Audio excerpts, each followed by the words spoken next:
성경 봉독하겠습니다.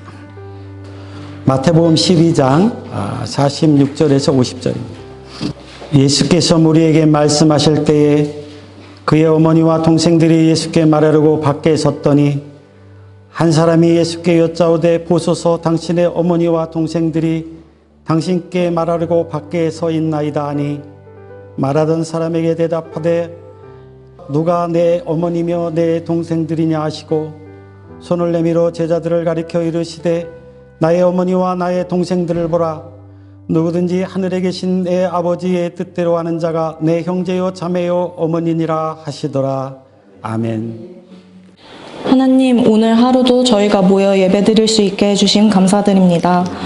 초대교회라는 이름으로 이 건물에 모인 지 어느덧 한 달이 되었습니다. 여기까지 이끈 것이 사람의 손이 아닌 하나님의 은혜임을 잊지 않게 하시고 좁고 어려운 길을 택한 저희를 항상 사랑으로 지켜봐 주시옵소서. 말씀 전하시는 목사님 항상 성령 충만하게 하시고 저희가 어떠한 상황에서도 서로를 사랑하는 마음, 하나님의 눈으로 내 옆에 사람을 보는 마음을 잃지 않게 해주시옵소서.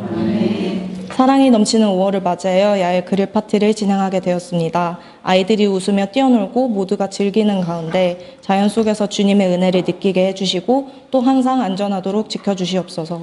저희를 언제나 사랑하시고 지금 이 순간에도 지켜보시며 앞으로도 영원토록 함께하실 예수 그리스도의 이름으로 기도드렸습니다. 아멘. 자, 오늘 이 마태복음 본문을 가지고 누가 내 가족인가 우리 같이 은혜를 나누고자 합니다. 오늘은 가정주일입니다. 그래서 아이, 또 부모, 할머니, 할아버지, 모든 사람까지 우리의 가족은 과연 누군가라고 하는 거죠. 우리가 이제 가족이 누구냐 그러면은 흔히 첫 번째 하는 답이 뭐냐면요. 다 아실 거예요. 가족이다. 피를 나는 형제다. 그렇게 말합니다. 그래서 혈연 관계의 가족 공동체. 이제 이렇게 이야기하는 것이 보통 일반적인 이해입니다. 정말 가족은 혈연 공동체일까 하는 거예요. 일단 가족의 혈연 공동체라고 하면요, 금방 부부는 가족이 아닙니다. 부부는 아주 쉽게 얘기하면 피 한 방울 나누지 않았잖아요. 그렇죠? 그리고 성도 남편의 성을 따라갑니다. 그러면 엄마, 아내는 그 가족에서 어떤 존재죠? 그렇게 물어보면 우리가 당연한 거라고 생각했던 피를 나눈 가족이라는 자체가 금방 문제가 생깁니다. 그 다음에 입양하는 가족이 있잖아요. 그죠? 남자, 여자가 둘이 만나서 아이들을 한 서너 입양해 보세요. 그러면요, 4식구, 5식구가 하나도 피를 나누지 않았어요. 그럼 가족이 아닙니까? 그것도 가족이에요. 그러니까 우리가 막연하게 가족은 혈연 공동체라는 말이 당연한 것 같지만 잘 생각해 보면 그렇지 않습니다. 그럼 가족이 과연 뭘까요? 우리 주민등록 등본에 가족이 이렇게 다 올라와 있어요. 그죠? 아, 그러면 법률적으로 기반한 공동체구나. 이제 그렇게 생각해 볼 수 있습니다. 맞습니다. 혼인신고하고 자녀를 거기에 올리지 않으면 자녀들이 자녀로 인정을 못 받죠. 특히 학교를 가게 되면 그 자녀가 법적인 서류를 내야 되죠. 주민등록 등본이라든지 가족관계 증명서라든지 이런 것을 뗄 때 자녀가 나오지 않죠. 그러니까 지구상에 자기 혼자 존재하고 법적으로도 존재하지 않는 사람입니다. 현실에서 살고 있는데. 아, 가족이라는 것은 법률적 공동체구나. 그렇게 생각해 볼 수 있습니다. 그래서 다 결혼하면 혼인신고하고 그 다음에 법적으로 인정을 받아야 부부가 되고 그 다음에 그것을 해체하려면 또 법적으로 그것도 인정을 받아야 됩니다. 근데 정말 그런가라고 하는 거예요. 제가 아는 사람도 동성동본이 결혼을 했어요. 그 결혼해서 살고 있는데 법적으로 동성동본이라 안 된 거예요. 자, 그런 거 한번 생각해 보세요. 그러면 사실혼 관계에 있는데 혼인신고 안고 사는 사람도 있잖아요. 사실상 부부로 인정을 해주는데 법적으로는 부부가 아니고 남남인 거예요. 심지어는 어떤 사람들은 빚을 많이 져서 부부가 이혼을 한 채로 그리고 한 집에서 살아요. 그 법적인 부채의 부담을 갖지 않으려고.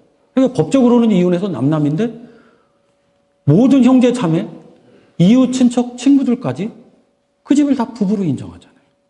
그러니까 법률적인 승인을 받은 공동체라는 말도 일면 맞기는 한데 정확한 표현은 아닙니다.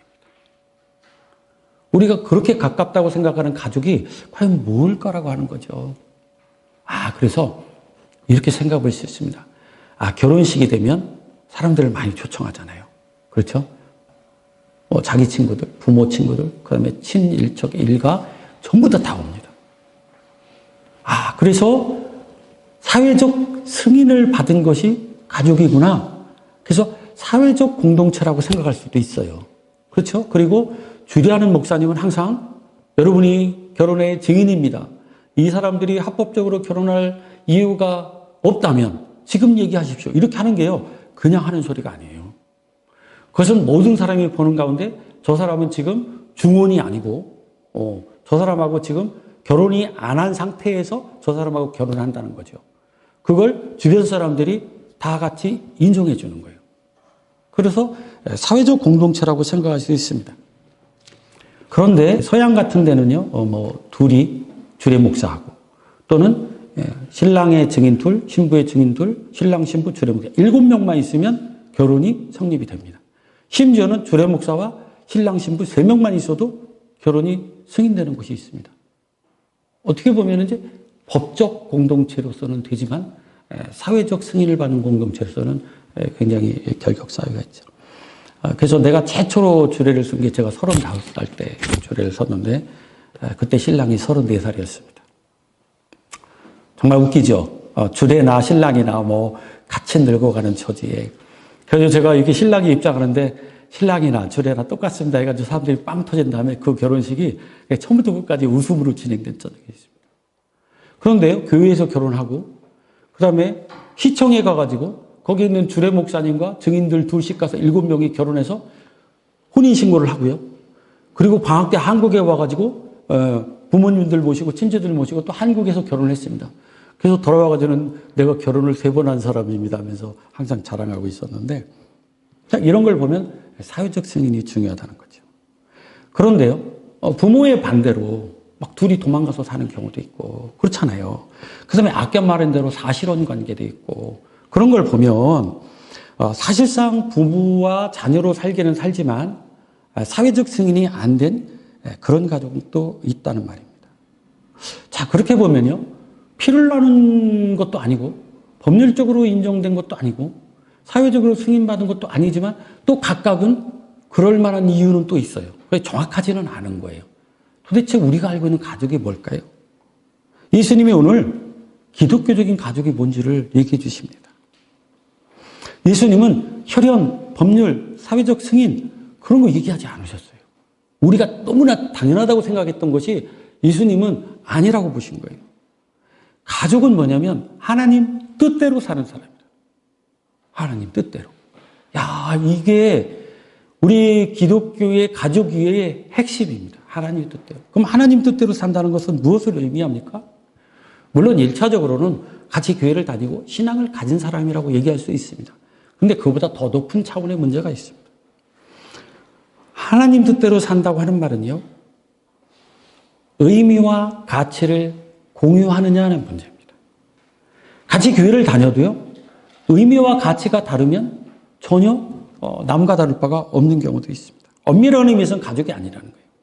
우리가 정말 가족이 되려면 혈연, 법률, 사회적 이런 문제가 아니라 정말 하나님의 뜻대로 사냐. 다시 말하면 가족이면 같은 의미와 같은 가치관을 갖고 있느냐는 거예요. 하나를 보고서 의미를 달리 해석하고 하나를 보고 전혀 다른 가치관을 갖고 있다면 엄밀한 의미에서는 가족이 아니라는 겁니다. 그러나 예수님께서 말씀하신 건 굉장히 냉정한 말씀이에요. 누가 가족입니까? 자, 봐라. 내 어머니요, 내 동생들이다. 누가 가족이냐? 하나님 뜻대로 행하는, 바로 이 중에 하나님 뜻대로 행한다면 그 사람이 나의 가족이다. 그 얘기를 하시는 겁니다. 그러니까 이 말씀은 가족과 제자들 그리고 그 말씀을 듣는 모든 무리들에게 도대체 가족이 뭐냐라는 것을 정확하게 짚어내신 겁니다. 이번에 윤여정 씨가 미나리를 통해서 조연상을 받잖아요. 거기에 보면은 그 주인공 부부가 있어요. 남자는 거기서 제이콥으로 나오고 여자는 모니카로 나오는데 원래 배경을 보면 원래 LA에서 살았던 것 같아요. 그래서 LA에서 수천 킬로 떨어진 아칸소 미시시피 강유역에 있는 정말 미국에서 하와이주 빼놓고는 정말 가장 작은 주. 전체가 다 농업 인구인 조그만 시골 마을로 땅을 사서 이사를 오게 됩니다. 그리고 농사를 지어서 가족을 먹여 살려고 생각을 해요. 그런데 이제 농작이 자꾸 잘 되지 않고 처음 하는 거니까 실수도 하고 하면서 아내는 굉장히 초조해합니다. 그냥 LA로 돌아가서 옛날처럼 교회도 다니고 아이들도 교육을 시키고 싶은 거예요.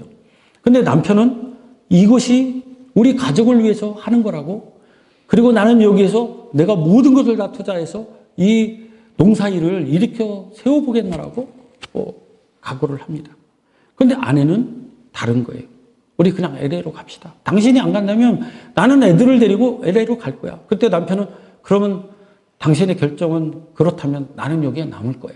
그러면서 갈등을 일으키는 장면이 나옵니다. 결국은 이 윤여정 할머니의 실수로 그나마 추수했던 농작물도 홀딱 불에 타는 굉장히 고통스럽고 어려운 환경을 헤쳐나가고 있는 이민 가족들의 이야기를 그리고 있습니다. 여기서 극명하게 드러난 것은 부부의 가치관이 달랐다는 거예요. 그리고 가족이 하는 일에 대해서 의미가 달랐다고 하는 거예요. 남편은 이 농업일이 의미가 있다고 생각했지만 아내는 전혀 쓰잘데없는, 차라리 LA에 가서 옛날처럼 그냥 일을 해서 먹고 살면 교회도 우리가 마음껏 다닐 수 있고 애들도 교육시킬 수 있고, 이 시골에서 도대체 풀과 나무밖에 없는 곳에서 무엇 하겠냐고 하는 것이 한 번도 웃는 얼굴을 보여주질 않습니다. 항상 이렇게 가라앉은 얼굴을 영화 내내 처음부터 끝까지 보여주고 있습니다. 우리가 보통 가족에게 필요한 것은 사랑이라고 말합니다. 사랑 맞습니다. 그런데 사랑은 얼굴이 참 여러 가지입니다. 그래서요, 사랑을 우리가 감정적인 영역이라고 보면 그것 때문에 못 보는 게 너무 많습니다. 성경에 오늘 고린도전서 13장 4절 7절 우리 교동문으로도 읽었습니다. 사랑은 오래 참고 사랑은 온유하며 시기하지 아니하며 사랑은 자랑하지 아니하며 교만하지 아니하며 무례히 행하지 아니하며 자기의 유익을 구하지 아니하며 성내지 아니하며 악한 것을 생각하지 아니하며 불의를 기뻐하지 아니하며 진리와 함께 기뻐하고 모든 것을 참으며 모든 것을 믿으며 모든 것을 바라며 모든 것을 견디느니라. 우리가 사랑을 이렇게 표현합니다. 잘 아는 고린도전서 13장 사랑의 차례죠. 우리는 마음으로 다짐하고요, 사랑은 감정이라고 생각하면서 뭔가 뜨겁고 막 친밀한 감정이라고 생각하면서 사실은 이 사랑을 못하는 거예요. 놀랍게도 이것은 사랑의 기술을 터득한 사람들에 대한 고백적인 언어입니다. 누구나 해당되는 것이 아니라는 거예요. 베드로전서 4장 8절에 사랑은 허다한 죄를 덮느니라. 잘못할 수 있고 실수할 수 있고 뭔가 부서지고 완전하지 못할 수 있으나 사랑이 있으면 허다한 잘못을 덮을 수 있다는 말이에요. 그것은요, 오늘 이 고린도서 13장에도 나와 있습니다. 거울과 거울을 보는 것이 아니라 얼굴과 얼굴을 보는 것 같고 안개처럼 희미한 것이라 뚜렷하다고 하는 거죠. 그래서 명쾌하고 분명하지만 이 사랑이라는 것이 놓치면 진짜 가족은 어렵다고 하는 겁니다. 그런데 진짜 우리는 사랑을 이해하고 있나라고 하는 거죠. 드라마도 있었어요. 사랑은 누구나 하나. 태진아의 노래도 있더라고요. 사랑은 아무나 하나. 그런 가사가 있어요. 사랑은 아무나 하나. 아무나 한다고 생각하잖아요. 눈이라도 마주쳐야지. 만남의 기쁨도 이별의 아픔도 두 사람이 만드는 것. 어느 세월에 너와 내가 점 하나 찍을까? 둘이 이렇게 만나서 한 점이 되겠냐는 거죠. 그러니까 여기에 보면 두 가지를 사실은 담고 있습니다. 하나는 사랑은 감정적이라는 거죠. 뭔가 쉽게 하면 꽂혀야 되잖아요. 결혼 안 한 젊은 청년들이 많이 있는데 꽂혀야 됩니다. feel, 그죠? 하트가 눈에서 뿅뿅 나와야 돼. 이것만 생각하는 거예요.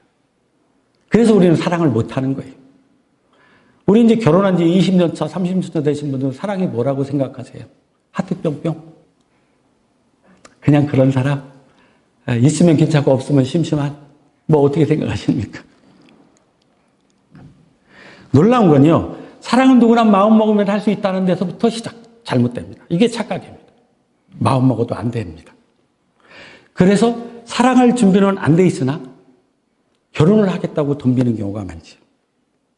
사랑은 즐거운 감정이기도 한데요. 사실은요, 기술입니다. 기술이에요. 연습하고 훈련해서 몸에 밴 사람만 잘하게 돼 있어요. 오늘 우리가 찬양을 하기 위해서 몇 번쯤 연습했을까요? 피아노를 잘 치려면 몇 번 연습해야 되죠? 자전거를 타려면 몇 번쯤 넘어져야 되죠? 여러분들이 이렇게 아무 신경 안 쓰고도 잘 걸을 수 있는 것은 평균적으로 2,000번을 넘어지고 일어난 아이들만 걸을 수 있다고 그래요. 그러니까 여러분 2,000번의 실패를 딛고 일어난 사람이에요. 몇 번 실패하셨습니까? 그렇게 따지면. 우리는 1999번에 에이, 쓰잘데없는 거야. 그냥 엄마가 유모차 타고 되는데 내가 왜 이 고생을 하는 거야? 라고 했다면 지금 휠체어 타고 있을 거예요. 어떻게 생각하세요? 맞습니다. 훈련 없이 되는 게 없어요. 그래서 사랑은 기술이에요. 사랑이 기술이라는 거에 대해서 흔히 하는 3가지 착각이 있습니다. 첫째는요, 사랑은 하는 것이 아니라 받는 거라고 생각하는 거예요. 그래서요, 아름답게 치장하고, 뭐 걸고 붙이고, 화장하고, 더 매력적으로 보이려고 하는 거예요. 그리고요, 대화도 유쾌하게 하고, 매너도 좋고, 그죠? 겸손하고, 이렇게 하면서 내가 더 사랑을 받는다고 우리가 은연중에 생각하고 있는 것이 있습니다. 근데 우리가 사랑을 하는 것이 능력이라는 사실을 잊고 있는 거예요. 그리고 사랑을 받는 것이 능력이라는 생각이 훨씬 더 큰 거예요. 그래서 사랑의 조건은 매력적인 것, 성적인 매력 또는 인기, 이런 걸 사랑과 동의어로 착각하면서 사랑이 안 되는 거예요. 사랑은 받는 게 아니라 사랑은 하는 능력입니다. 이게 기술이 필요하다는 거예요. 훈련이 필요하다고 하는 겁니다. 그 다음에 2번째는요, 사랑 자체가 능력이 아니라 대상을 잘 고르면 된다고 생각하는 거예요.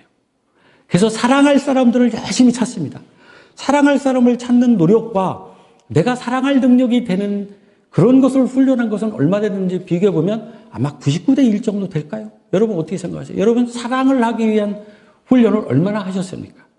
그리고 내가 사랑의 능력이고 내가 사랑을 해야 되고 그것을 훈련을 통해서 기술을 습득해야 된다는 생각보다 좋은 사랑의 대상을 얼마나 찾습니까? 우리 그렇게 만났고요. 그렇게 만나려고 그럽니다. 그게 아니라 사랑은 훈련을 통해서 얻는 능력이고 기술이라는 거예요. 사랑하는 짝을 찾는 것이 꼭 보물찾기 하는 것과 똑같아요.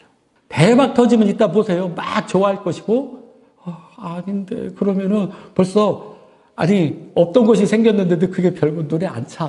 왜냐면 원래 아무것도 없었잖아요. 종이 쪽지 요만한 거 하나 주신 걸로 가지고 요만한 선물과 교환을 하는데도 이게 별로 기쁘지가 않아. 원하는 게 아니어서. 사실 보물찾기하고 똑같지 않아요. 그래서 결혼식장에 가면은 와 5분 받았네 뭐 이러고 있는 거죠. 아유 그냥 껌이네 껌. 과자네 막대 사탕이네 뭐 이렇게 하고 있잖아요. 신랑과 신부의 무언가를 가지고 그렇게 평가를 한다. 그래서 자본주의 논리가 거기에 있는 거예요. 값이 싸고 제일 좋은 거. 그것을 싸게 살 수 있다면 최고죠. 다고 생각하잖아요. 그러니까 사랑의 대상 찾기도 상품 찾기하고 똑같은 거예요. 상품 고르기. 그죠? 값싼 것을, 질 좋은 것을 가장 많이 살 수 있도록 잘난 사람이죠. 보물찾기하고 똑같아요. 그래서 매력 덩어리를 찾아 헤매는 겁니다. 여기서부터 이제 잘못 꼬이는 거예요. 사랑은 사랑하는 기술, 사랑하는 능력. 이건 연습 없이 안 된다는 거예요. 그 다음에 3번째 착각이 있어요. 이거 잘 기록하셨다가 써놓고 항상 갈등이 생기거든. 가족 간의 갈등을 이렇게 보세요. 하나는 사랑은 뭐예요? 하는 기술이지 받는 능력이 아니라는 것이고 하나는 대상을 찾는 것이 아니라 우리가 사랑을 하는 능력을 연습해야 된다는 것이고 3번째는 처음에 느꼈던 그 감정을 사랑이라고 착각하는 거예요. 사랑은 처음에 오는 불타오르는 같은 감정이 있어요. 즐거운 감정이 있어요. 그런데 사랑은 그것을 지속시키는 능력입니다. 근데 여기서 잃어버리는 거예요. 그래서 한 10년 지나면 덤덤하고 20년 지나면 하는데 뭐 그 얘기 하잖아요. 50대는 쳐다만 봐도 맞고 60대는 눈만 떠도 맞고 70대는 살아있다고 맞고 이런 말들은 은연중에 뭘 의미해요? 귀찮은 거예요. 남자는 여자를 왜 이리 귀찮게, 이런 노래도 심지어 있어. 지속시키는 능력을 잊었던 거예요. 그래서 불타오르는 감정만 생각한 거예요. 그래서 사랑에 대해서 우리가 잘하는 것 같지만요, 아무나 하는 것이 아니고 연습해야 되고 훈련돼야 된다고 하는 겁니다. 그래서 고린도서 13장의 말씀은 아무한테나 해당되는 것이 아니에요. 그것이 바로 훈련되고 연습돼서 기술을 습득한 사람들의 고백적인 언어지 누구나 이렇게 할 수 있다는 것은 아닙니다. 여러분, 사랑이 얼마나 많이 어렵습니까? 왜냐하면 우리가 사랑은 아무나 한다고 생각하면서 결혼할 생각은 해도 사랑을 하기 위한 훈련을 하지 않는다는 거예요. 상대적으로. 그죠? 자전거를 타기는 원하는데 자전거를 타려고 넘어지고 깨지는 연습은 안 한다는 뜻이겠죠. 그것이 우리한테 사랑이 알고 있지만 사랑을 하지 못하는 이유입니다. 자, 다시 돌아가서요. 오늘 본문에 하나님 뜻대로 행하는 자. 의미와 가치를 공유하는 공동체라는 가족의 의미는 바로 의미와 가치관을 공유하기 위해서도 훈련이 필요하다는 거예요. 그냥 되지 않습니다. 그리고 심지어 그것을 가능케 하는 사랑이라고 하는 것도 훈련 없이 안 된다는 거예요. 맨입으로 사랑하려고 하지 마세요. 연습 훈련이 필요해요. 몇 번쯤 훈련하면 될까요? 1990번? 1999번? 2000번? 얼만큼 사랑에 넘어짐이 있고 그 다음에 사랑에 이뤘음이 있었습니까? 평생 사시면서. 그래서 의미와 가치를 공유하려면 사랑을 훈련해야 됩니다. 사랑을 계속해서 연습해야 됩니다. 그래서 사랑의 기술을 터득한 사람은 오늘 고린도서에 있는 말씀이 나의 고백이 되는 거예요.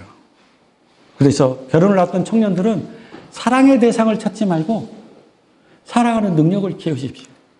결혼을 한 사람들은, 나이가 든 사람들은 내가 얼마나 사랑할 능력을 갖춘 채로 결혼했던가를 돌아보시고 사랑할 수 있는 능력을 연습하시기 바랍니다. 그래야 진정한 의미에서 하나님 뜻대로 행하는 자, 곧 의미와 가치를 공유하는 공동체가 됩니다.